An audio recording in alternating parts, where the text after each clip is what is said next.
Samantala, kaugnay po ng kalalagda pa lamang kahapon na Comprehensive Agreement on the Bangsamoro ay makakasampo natin sa linya telepono si Ghazali Jafar, Vice President for Political Affairs ng MILF. Magandang hapon po, sir. Magandang hapon po naman. At, allow me to greet our Muslim brothers. Assalamualaikum warahmatullahi wabarakatuh sa mga kapatid natin mga Muslim.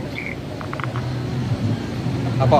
At ngayon nga po na nalagdaan na itong kumbaga parang unang hakbang patungo po sa kapayapaan ay kumusta po ngayon isang araw matapos po yung paglagda? Kumusta po ang MILF at kayo po personally? Unang-una kami po'y maligaya. Ngunit siguro higit na maligaya at nasisiyan kaysa amin yung nakararaming Bangsamoro, masa ng Bangsamoro. Sapagkat for several decades, more than 40 years, saan kanilang pagipaglaban upang makamit nila ang kanilang karapatan na pamunuan ng kanilang sarili sa pamamagitan ng pagkakaroon ng isang gobyerno na kanila.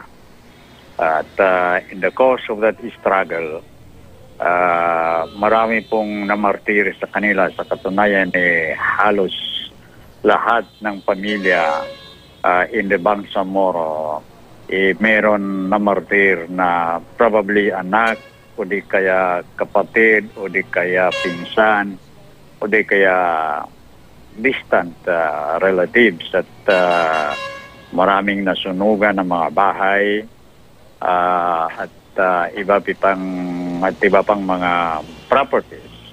At ngayon ay nilagdaan yung agreement kahapon, Bangsamoro Agreement o Comprehensive Agreement on the Bangsamoro. Masaya po sila sapagkat this agreement will pave the way for the establishment of a Bangsamoro government. At kami po, ang kanilang mga leaders, maligaya at nagpapasalamat kami sa Allah sapagkat pwede pong sabihin namin na matagumpay namin na i-deliver sa Bangsamoro people ang kanilang gobyerno na matagal na nilang minimiti itong gobyernong ito. Yung pong nararamdaman namin ngayon. Opo. At may apila po ang MILF dahil parang ang deadline na po sa pagbalangkas ng basic law ay sa Lunes na po. Ano po sa tingin nyo yung maaring makapagpa-delay po dito dito po sa pagbabalangkas na ito? Sa palagay ko, wala naman siguro. Kung mayroon man, siguro mga maliit lamang sapagkat ito ngang pinag-usapan namin ngayon ng Central Committee kung ano yung nakikita namin sa proposed Bangsamoro Basic Law at yung mga importanteng issue na pwede namin isagest sa Basic Law na yan.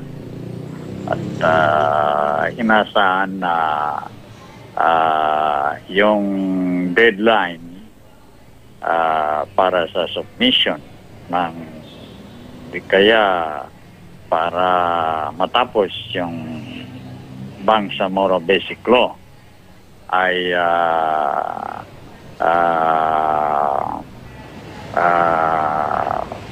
what I mean is matapos yung pagsulat sa proposed Bangsamoro Basic Law ay matapos sa takdang panahon itong pagsulat nito sa proposed Bangsamoro Basic Law para may submiti na yon sa President sa kagalang-galang ng Pangulo ng Pilipinas at ng pagkatapos pwedeng certify ito ng Pangulo na isang urgent bill o importanteng bill at i-forward sa Congress of the Philippines para sa approval ng Congress of the Philippines, lower house and the Senate. Pagkatapos na ito'y kanilang pag-uusapan o ma-discuss. At after that, itong proposed Bangsamoro Basic Law, kung ito'y inaprubahan ng Congress of the Philippines, this will be submitted to referendum na for the Bangsamoro people to ratify itong basic law. But pag na-ratify ito, na-approve ng Bangsamoro people, ma-establish na yung